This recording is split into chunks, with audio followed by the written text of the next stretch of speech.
ñaan gi lañuy tuddé duhaawu kafaaratil majlis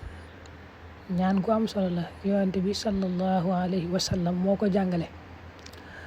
Abu Hurayra moo nettali hadis bi moo ne yonent bi daa waxoon ne ku toog ci ab jataay bari lu mu fa wax ci wax ju aay ak wax ju amul njariñ ak wax yoo xam daal bàkkaar la te teyu ko, buy jug ca jataay ba mu wax lii: subhanaka allahumma wa bihamdik ashhadu an la ilaha illa ant astaghfiruka wa atubu ilayk.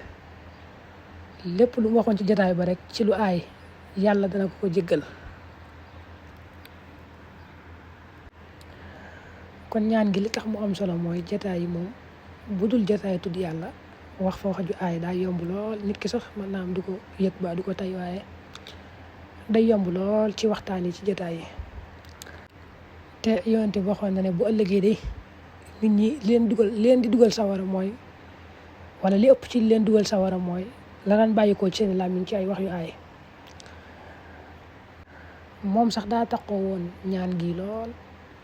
ci jataay yëpp, da ko taqoo woon nga xam ne jataay yi tudd yàlla yi sax bu ci masaa jug da koy wax. Aïsa nettal na beneen xadis, sayyidatuna Aïsa radiyallahu anha, ne yonent bi ñaan gi da koo taqoo woon ba dawul toog ci ab jotaay mukk, wala mu jàng alxuraan mukk, wala mu julli ak julli lu may da koo tëje baat yi, maanaam bu noppee ca loola di bëgg a jug baat yi la koy tëje. Aïcha ne ma ne ko yonent bi day gis naa la nga taqoo baat yi lool, ba looy def rek ba jotaay boo toog ba looy def ci lu baax rek moom nga koy tëje. ne yonent bi ne ma sallallahu alayhi wa sallam, baat yi day baat yoo xam ne boo ko waxee ci aw yiw na nga xam ne loolu aw yiw nga ko tëje, maanaam aw yiw moo tëj yiw woowee nga ko waxee.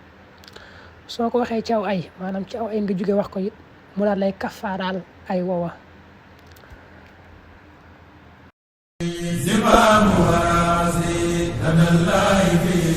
amul benn bëgg-bëgg wala benn yitte wala benn xemmanteef wala lenn jublu pour Sëñ Tuubaa